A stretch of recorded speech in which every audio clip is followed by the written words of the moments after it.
An entire world is ready for you to start your career teaching the path to wellness. Mastering the science of mindfulness. And the art of coaching. To help clients achieve mental, emotional, and physical betterment of life. Through movement, nutrition, recovery, and regeneration. Because impacting one person impacts a family. Impacting a family impacts a community. And impacting a community impacts the world. Become an NASM Certified Wellness Coach.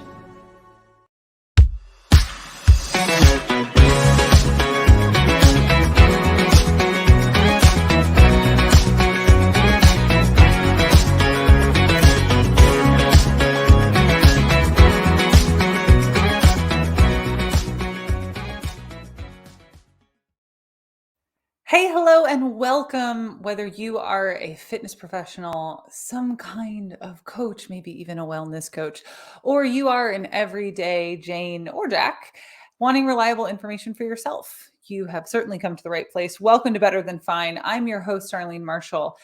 And if you're a fan of this show, I want to take this just a quick second to ask you to subscribe, like, comment, give us a review on your favorite podcasting platform, or if you're watching on YouTube, go ahead and hit that like button, my friend. Back in my early 20s, I wasn't doing so great. I didn't know at the time that I had a genetic condition, complicated name, Ehlers-Danlos syndrome. It affects your joints. And I didn't know, but I also wasn't really taking the best care of myself. So at this point in my life that I'm talking about, I'm like 23, couldn't walk barefoot, kind of at all, had to put sneakers on just to get up in the night. I couldn't carry anything in my left arm. I was really, really struggling. I even struggled to just even get off the couch, which is not necessarily something you expect from somebody in the fitness industry. And at the time, I thought that self-care really just meant that you should take a bath. And I also thought that it meant that when you had a bad day at work, that you kind of got it out of your system by going to the bar. And at the time, I had this really toxic job. So that meant that I was spending way too many nights out at the bar. And now I can look back from here and see that that moment in my life, the way I was taking care of myself was making all of that a lot worse. It was my health was suffering. My performance at work was definitely suffering. And I would even say that my relationships, my romantic relationship, and my decision-making around those relationships was also really struggling because I didn't know how to take care of myself at that point in my life. I just didn't even understand what self-care was. And I think now that how we talk about self-care as practitioners, as, dare I say, influencers, I hate that word, but I'm tiptoeing up to it. I think how we talk about self-care matters because it actually affects, in the real world, how other people take care of themselves. For the last 2 years, I've been teaching a self-care workshop, mostly for corporations, sometimes for, free for nonprofits and community organizations. And I've been doing it at this moment that it kind of feels like everyone's just trying to figure themselves out. We're trying to figure out how to carry ourselves through these challenging and difficult years that we're in right now, right? We have this awareness of the challenge that we're in. So in this episode, I wanted to share with you these foundational ideas that are in that workshop and give you a bit of homework. So how you can use these ideas in your life so that you can cultivate meaningful self-care, and maybe you'll see it affect how you're out there living your lives and your decision-making. So let's get to it. This is Better Than Fine on the NASM Podcasting Network. I'm your host, Darlene Marshall. I want to strip self-care back to the nuts and bolts. Let's dig all the way down to the roots. Let's dismantle what you think self-care is so that we can build it back even better. Pick your metaphor. Here we go. And let's just start with this question. What is self-care? That's how I start that workshop. And people will often say, well, it's when you're taking care of yourself. And I always want to give a hearty har, good on you, friend, for inverting the phrase. But it is difficult to define. And when we look at traditional media or social media influencer culture, when they talk about self-care, very often it's talked about through the lens of products and services, right? If you're watching like a daytime talk show on self-care, they're probably going to tell you what shampoo to buy and what bath bomb to use and why you want to get a massage. Here's the perfect lotion Campbell combo. And I see a few real problems with this like products and services idea of self-care. So the first one is privilege. That's a loaded word these days, but let me unpack for you what I mean. What if you don't have the resources to say your favorite influencer is flying to Ibiza for a spa stay after a stressful time in their lives? But I don't know about you, but I can't just drop everything and go to Ibiza right now. Let's take it even simpler. What if you're someone that lives in a food desert, which means that you don't have easy access to fruits and vegetables and high quality grocery stores? And so you can't necessarily get a ripe avocado and the multi-grain sprouted artisanal bread for your organic avocado toast. But your favorite social media influencer has said that that's what self-care looks like. And not only is that limiting, it's also confusing. Like, what do you do if you can't do the thing that the people that you've come to trust are telling you to do? So that's the first one. It's just the privilege in the products and services idea. It creates a limitation for someone who genuinely might want to take care of themselves. So my second problem with this idea of self-care is what I call one and done self-care. It's this idea like, oh, I did my self-care today. I can check off the box and then get back to all of the other obligations that I have to do that day. And people don't work like that. I'm here to tell you, hot take, people don't work like light switches because you're a person, not a light switch. And so we don't have to like toggle on and off your self-care. And that's because being a person is this process that unfolds in real time. I refer to it as an emergent experience, right? Your experience of being of personhood, your humanity is emerging with you in real time. And that means that you are evolving and changing and growing and acting and reacting as your life unfolds. So one and done self-care takes away from you the in the moment reality of your needs as they are. So you become detached from observing those needs. And it creates this illusion that if I just, use that perfect bath bomb, then I'm good. And what if you're not good? Like, what if that doesn't work that way? Which brings me to my third reason that I don't love this idea that we're pushing around self-care in the media is it has to be meaningful. And for self-care to be meaningful, it has to meet your needs. So if some influencer, media outlet, whatever, is selling a product or a service and you buy it and you try it, but you don't feel good, you don't feel better, you don't feel whatever it is that they promised you that you would feel, because that isn't actually what you needed right now. But you trust them. So you try the next thing and the next thing. And then you're chasing that feeling, but it's not working. And what I find is that actually makes you feel worse. And eventually it leads to avoidance and anxiety, worrying, and maybe even thinking that something's wrong with you because you did all the things that person said or that group said or that outlet said, but you don't feel better.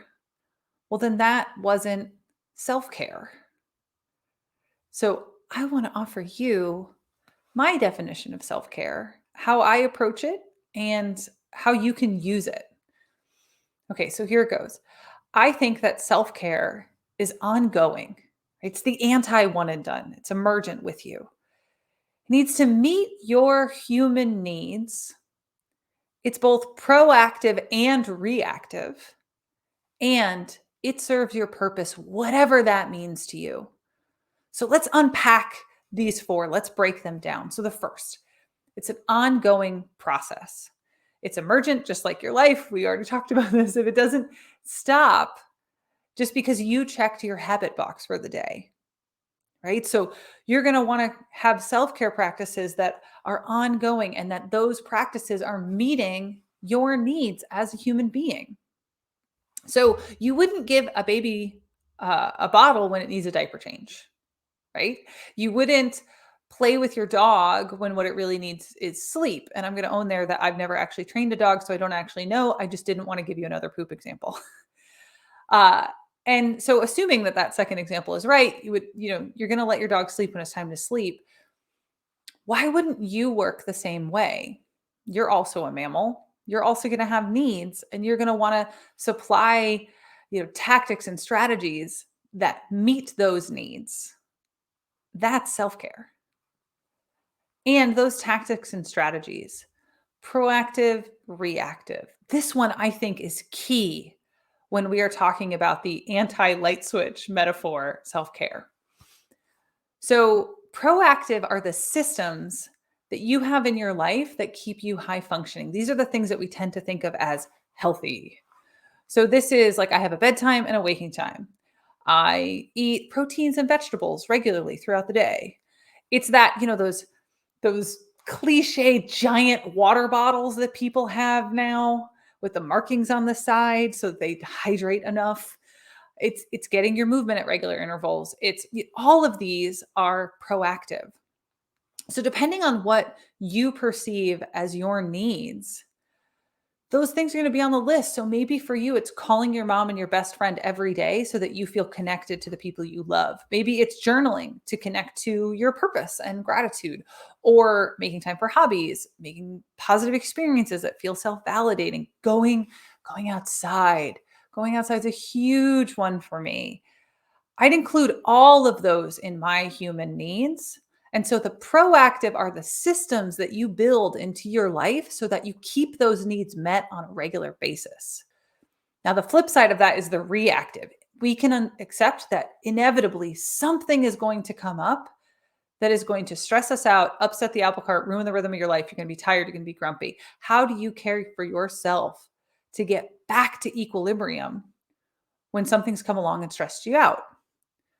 So are you someone who reaches for the wine, compulsively shops, and is binging Netflix when they had a bad day? Or do you have a set of reactive strategies in place to help you cope with your stress in a healthy way? So that last bit, that your self-care strategies, can serve your purpose, is a really big one for me. We're going to dive into it. But first, I want to remind you, you're listening to the Better Than Fine podcast. I'm Darlene Marshall. We're talking about building self-care. So when I first started teaching this self-care stuff back in 2020, it's mid-pandemic lockdown. I think it was April, May 2020. And I get this pushback around boundaries and taking the time to take care of yourself. People would say, well, but isn't taking all this time, selfish? How do I handle conversations around boundaries around this? I should be focused on, insert externalized goal here. So I should be focused on everything but myself is essentially the message here. But where I fall on that is when I don't have a good night's sleep, I struggle with everything. I am grumpy with my partner. I am sluggish with my clients. I am not present when I'm teaching. I struggle to do the show. But when I sleep, I am sharp. I am kinder and more present in all of those relationships. The show hums, things just click if I sleep. The same is true for if I'm eating well, if I've gotten movement throughout the day, if I'm making connections with the people who I love and who love me, if I'm, secure in my finances, right? If I'm stressed about what's going on in my bank account, am I going to be as present as I could be, as I want to be, when I need to show up for something that feeds my purpose? If my needs are met, I'm able to show up better. And that showing up matters. There's all kinds of studies around the ways that purpose benefits our health, our lives, our sense of happiness. So showing up to fulfill your calling matters in the arc of your life. So I think of it like this. How you care for your body, your mind, your spirit, yourself, how you're doing in any given moment. I use the old-timey word for that, and it's your constitution. So your constitution dictates your capacity for all of the things that come up in your life. Like, how well am I going to be able to juggle all the different demands and stressors of everything I want to accomplish? Well, if I want to up my capacity, I want to take care of my constitution. Constitution, capacity, those feed my creative and constructive abilities to live in and build the world I want to be a part of. Creative problem solving, new idea generation, just nailing the stuff I want to learn. And all of that in turn feeds my sense of calling, right? How I get to live out my purpose. And ultimately, I believe that feeds our sense of actualizing. And if you want to learn about actualizing, you could go and listen to last week's episode of the Better Than Fine podcast. So if I follow this all the way back to the beginning of that chain, right?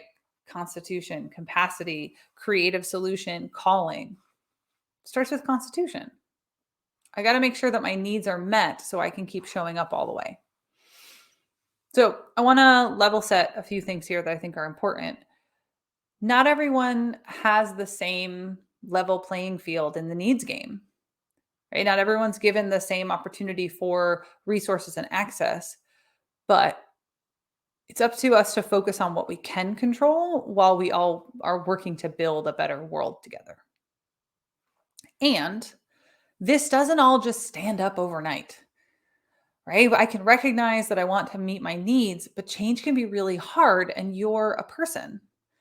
So you've been living in the context of your life, and that means that there's other people, there's expectations, there's culture, there's influence. We don't just get to do all the things that we want. And I want to own that because I don't want to sound too self-helpy. Like, you do what I say, it magically gets better. It's a process. And I think it's important to own that. And it's also important to own that, if it worked that way, if it was just like, here's a simple formula, do what I say and everything magically improves, there wouldn't be any trainers or coaches in the world, right? You just do what the science says and poof. But it's a process because people are complicated and people are emergent and living their lives. Okay, so then what do we do with this? Here on the Better Than Fine podcast, we're talking about self-care, and we've unpacked these big ideas around constitution and capacity and creativity and needs-based self-care. What do we do with it? Well, first, I want you to start with what you already know. And this is your homework from this episode. This is the exercises part. So bust out your journal or set aside some time for yourself to do it later. And let's talk about what your needs are. So if you took undergraduate psychology or you did go off and listen to that episode on self-actualization, you know about Maslow's hierarchy of needs. So you could start there. You could start with Maslow's hierarchy. There are a few other needs models out there. Or just journal about it. What are your needs? What needs do you have as a person? And don't stop at just your physical needs. Challenge yourself. You have needs other than just food, water, sleep, going for walks, whatever. You need fun. You need joy. You need playtime. You need friends. We need hugs. I need hugs. I hope you need hugs. Good books, whatever. But push yourself past the obvious needs that we all kind of know we have into this deeper sense of like, what does your wellness actually consist of? What needs do you have as a person? And then once you take your time with that, hit pause on this right now, go off and write your list, do it later, come back. Well, once you've got an idea of your list, first, I want you to give yourself credit for the needs that you're already meeting. Now, sometimes when I give that exercise, people will push back on me kind of in a like self-deprecating way and say, none. I'm not meeting any of them, Darlene. I'm struggling. And I'm going to challenge that. So if that's the thought that you had, I want to push back on this. You have survived 100% of the days that you have ever lived, or you couldn't be listening to this. So some of your needs have to have been met pretty regularly. Maybe not optimally in the perfect way that you might like, but you've got to be at least like sleeping and eating and drinking some water sometimes, or you wouldn't be listening to the sound of my voice. And this is why this matters. You got to give yourself credit and feel the positive emotional payoff of the things you're doing well. Because positive emotions function very differently in the brain from challenging emotions. So challenging emotions narrow our focus so that we just hone in on the problems. And then we can't see all of the other things around us that are opportunities. Positive emotions open us up to new experiences. They help us see ourselves in different ways. And you need positive emotional payoff in order to feel good about yourself and to want to step forward in a positive way. So if you've been struggling to change, part of that might be the beating yourself up part. And by recognizing what you're doing right, like, you know what, maybe I didn't nail my workouts in the last few weeks, but dang it all, if I don't drink water like a champion, and that's true, I drink a lot of water, but I have been slacking on my workouts a little bit because I hurt my back. Okay, I'm going to give myself the grace, like, hey, I've got a chronic illness. I've got to get that stabilized before I can lift again. That need went unmet, but also recognize all the other things I'm doing well so that I don't get too stuck focusing on the thing that went wrong. Okay, so you've got your needs list. You gave yourself some gold stars down the way. And next, I want you to pick the need that would be the easiest for you to meet in your current circumstances. So recognize the stuff that you're already doing and then like, okay, what's the easiest thing, Cherry, for me to pick? Right? What's the easiest thing for me to do? So maybe now that it's nice out here in the Northern Hemisphere in America, you could start going for walks again. Get that vitamin D, a bit of blue sky, help your circadian cycle. Maybe you're not in a situation that you could change your sleep right now, but you could work on how you eat. Maybe you could go, you know what? It would be really easy for me to just call my best friend every day after work. And that's a need that you could start to meet. Only you are going to know what you're ready to work on because you are the only expert in your life. That's why I can't give you a perfect formula. And then you're going to set yourself up for something proactive, a system that you can put in place to meet that need. Maybe it's going for walks every day, so you schedule it in your calendar. Maybe it is calling your best friend. You go, you know what? It'd be easiest to call her on the drive home. Now you've got a system in place, and then it's to do it. Just be sure to pick a thing that you 100% know that you can change and that you want to change. Build a desire for it. And then a week from now, add the next easiest thing and the next easiest thing. And you do it one step at a time. Along the way, revisit your list, add things, edit, revise, see what happens. Observe yourself in it. How do you change when your needs are being met? This is a Better Than Fine podcast. We're talking about self-care. I'm Darlene. I'm your host, Darlene Marshall. And embrace the idea that your current state wasn't just built overnight. So your whole life, you've been learning about what it means to take care of the person that is you.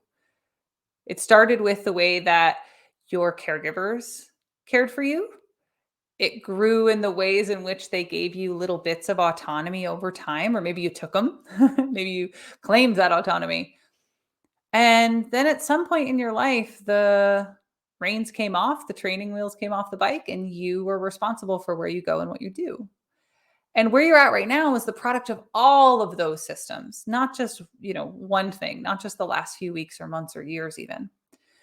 And that means that shifting to this proactive idea of self-care, this needs-based model, it's not going to happen overnight either. It's going to be progressive.